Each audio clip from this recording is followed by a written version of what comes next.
All right, then. Switch 2 rumors, huh?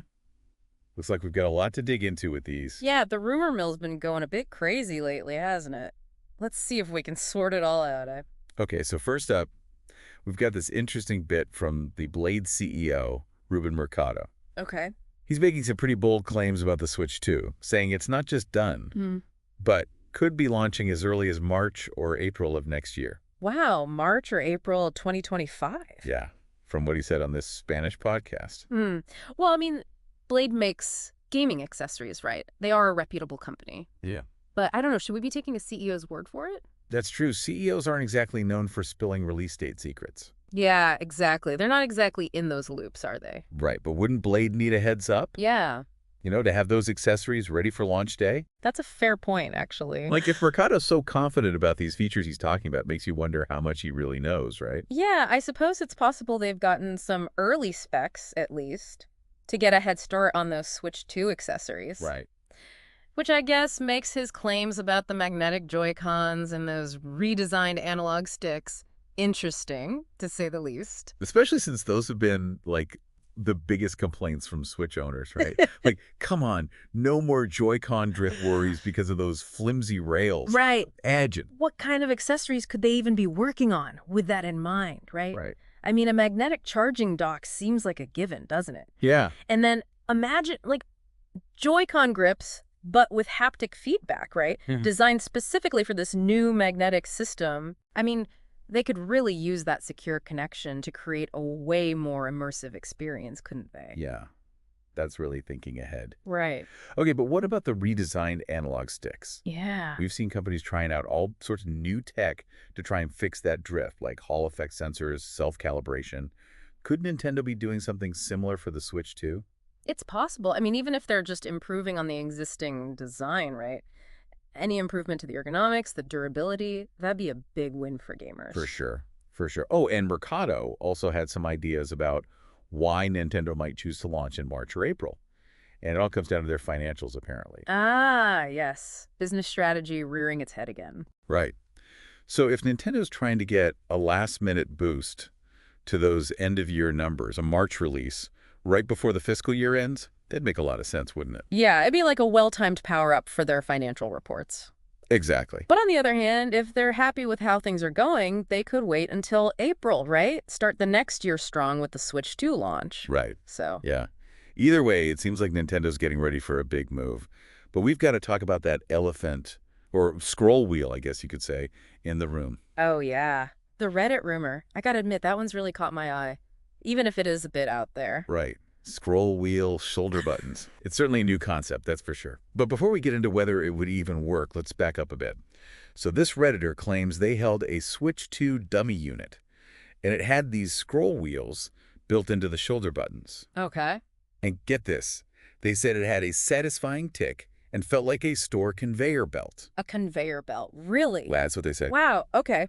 Conveyor belt imagery aside, though, I mean, could there even be any benefit to having scroll wheel shoulder buttons? Like, for gameplay? Yeah, it's definitely a head scratcher. Yeah. But let's say, just for argument's sake, that it's real. Could you see it working in any genres?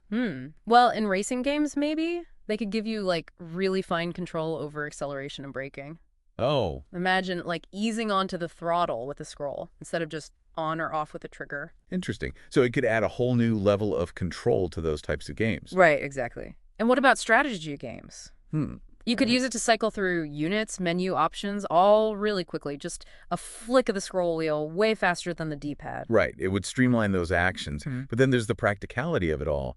I mean, would these scroll wheels even hold up? Like, would they make the controller too big, uncomfortable? Oh, for sure. Those are really important questions, especially durability. Scroll wheels, just by their very nature, right? They have more moving parts than regular buttons. Right. They'd have to be really well built to withstand, like, hours of intense gaming.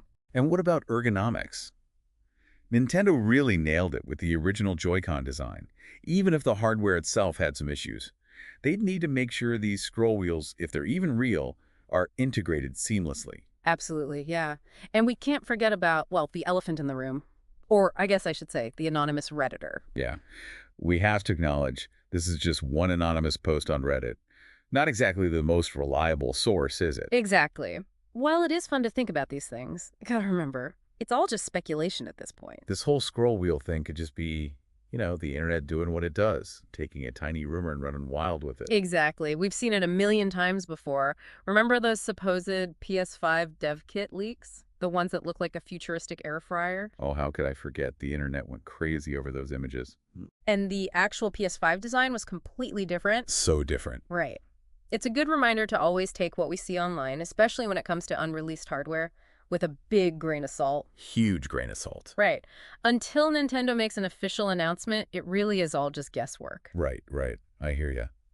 Speaking of official announcements, maybe we should get back to some of the, slightly more believable rumors. All right, a strategic retreat to more solid ground. Exactly.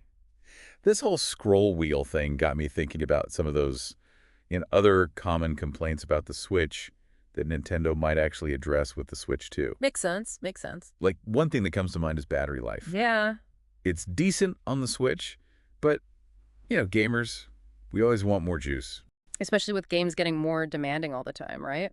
Pushing the hardware further. Exactly. So what kind of battery tech do you think we might see in the Switch 2? Like, could there be a big jump in battery life? Or we're talking more like small improvements? Well, those big leaps in battery technology don't happen too often, do they? Sure. But even small efficiency gains, Yeah. right, combined with a new chip that's more power efficient, Right. that could mean noticeably better battery life. Yeah, that makes sense. And, Nintendo's all about portability with the Switch, right? So I wouldn't be surprised if they're putting a ton of effort into making that battery last as long as possible. Absolutely. They know battery life is key for a lot of players. Right. Okay, another area where the Switch could use some work, online functionality. Yeah. Compared to the competition, it just feels a bit clunky, Yeah. It's definitely an area where they've been lagging behind, for sure. So what sort of upgrades do you think we could see on the Switch 2? Could they go all in on a more robust online infrastructure? Maybe even like built-in voice chat this time? It's possible. Nintendo's been slowly testing the waters with online gaming, haven't they? Right. But they've never fully committed. Yeah. Maybe with their online subscription doing so well, that'll push them to really invest in the online experience for the Switch 2. Yeah, they've seen how much money a good online service can make. That's true. And with more and more gamers wanting that seamless online experience, I think it'd be a smart move for Nintendo to, step it up in that department. For sure, they don't want to get left behind. Okay, so to recap, we've got potential improvements to battery life, online functionality, both areas where they could really impress with the Switch 2. Absolutely. And don't forget those hardware rumors we talked about. Oh, right. Magnetic Joy-Cons, better analog sticks, a more powerful chip. It's exciting stuff. It really does seem like Nintendo's gearing up to give us a worthy successor to the Switch, doesn't it? Yeah. But there's one more rumor we should probably touch on before we move on. Oh, what's that? Well, it's not quite as out there as scroll wheel shoulder buttons, but it's got people talking. Okay, I'm intrigued. So this rumor is all about the Switch 2's backwards compatibility. Ah, the million-dollar question for a lot of gamers. Especially those of us with a huge backlog of Switch games. Exactly. What have you heard about whether the Switch 2 will play those cartridges? Well, it's a bit of a mixed bag, to be honest. Some rumors suggest it'll be fully backwards compatible. Just pop those old cartridges in and you're good to go. That would be awesome. Right. Yeah. No worries about your game library becoming obsolete. It'd be a huge selling point for a lot of people, myself included. For sure. But other rumors suggest Nintendo might go a different route, something like a subscription service for backwards compatibility. Like they're doing with the Nintendo Switch Online, those classic games. Exactly. You get access to a library of Switch games, but it's not quite the same as true backwards compatibility. Right. Less freedom, and it could end up splitting the player base for certain games. Exactly. It's a tough one for Nintendo right now. Yeah. Full backwards compatibility, that's a huge win for the fans. And it eliminates that hesitation about upgrading to a new console. Exactly. But a subscription model, well, that could be pretty profitable for them. Especially if they can put together a really good library of classic games. It's that classic dilemma, isn't it? Business interests versus what consumers want. Pretty much, yeah. Oh. Only time will tell what Nintendo decides to do. That's for sure. But one thing's clear. This backwards compatibility thing is just another piece of the Switch 2 puzzle, isn't it?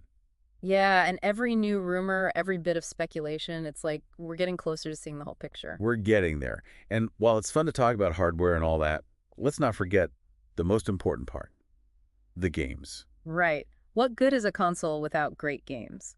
The Switch has been home to some truly amazing gaming experiences, hasn't it? It has, from those huge open worlds to those charming indie titles. Yeah, there's really something for everyone. So what do you think we can expect from the Switch 2's game library? More of those classic Nintendo franchises? Oh, I'd say new Mario, Zelda, and Pokemon games are practically guaranteed. Would agree. Oh, definitely. Those are system sellers for sure. Right. But I'm curious about how they'll use the more powerful hardware. You think we might see them go back to, like, those really ambitious big-budget games? It's possible, right? Yeah. Imagine a Breath of the Wild sequel, but with even better graphics, even bigger environments. Or a new Metroid Prime that really pushes the Switch 2 to its limits. Now that's what I'm talking about. And let's not forget about new IPs. Nintendo is known for taking risks, right? That's true. Who knows what kind of brand new experiences they're cooking up. The Switch 2 could be the start of something huge. It really could. That's an exciting thought. It is exciting, but for now, all we can do is wait and see what Nintendo has planned. Patience is a virtue, they say, especially when it comes to new Nintendo hardware. You can say that again? But hey, until then, we can at least enjoy speculating and dissecting all these rumors. That's what we're here for, isn't it? Exactly. It's like we're putting together this huge puzzle, but Nintendo's holding back some of the pieces. Right. But I guess that's part of the fun, right? Trying to guess what they'll do next. Totally. Nintendo's always done things their own way, and that's part of what makes them so great. But it also makes it pretty tough to predict their next move. That's for sure. Yeah. So let's switch gears a bit. You've been digging into all these rumors, thinking about the Switch's whole life so far.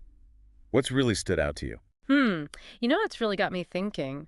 The potential for Nintendo to kind of bridge the gap with the Switch 2 between the casual gamers and the hardcore ones. Oh, interesting. Tell me more about that. Well, the Switch, it's been a huge hit, right? Yeah. But graphically, it hasn't really matched up to the other consoles. Right. So this new hardware, if the rumors are right, it could be their chance to pull back those gamers who want those top-notch visuals, but without, leaving their core audience behind. So we could see games that appeal to both, like the Animal Crossing players and the Breath of the Wild fans. Exactly. Imagine a new Mario Kart, right? Yeah. But it uses all that extra power to have amazing graphics, crazy detailed tracks. Wow. But it still feels like classic Mario Kart, you know? Right. Or a Pokemon game where the environments are just stunning, like really pushing what we thought was possible. That would be incredible. It's a tricky balance, though, appealing to all those different players. I'm sure. But if anyone can do it, it's Nintendo. I agree. They've always been great at reinventing themselves. This feels like a big moment for them, you know? The Switch 2, it's not just a hardware upgrade. Right. It's a chance for them to, redefine where they fit in the gaming world. Absolutely. Well, we've covered a lot today, from those magnetic Joy-Cons to those scroll wheel shoulder buttons. Some definitely more likely than others. But until Nintendo actually tells us something, it's all just guesswork. So let's put it to you, the listeners. What feature would make you pre-order the Switch 2? No hesitation. What are you most hoping for? Let us know your predictions online. Join the conversation. And until next time, happy gaming, everyone.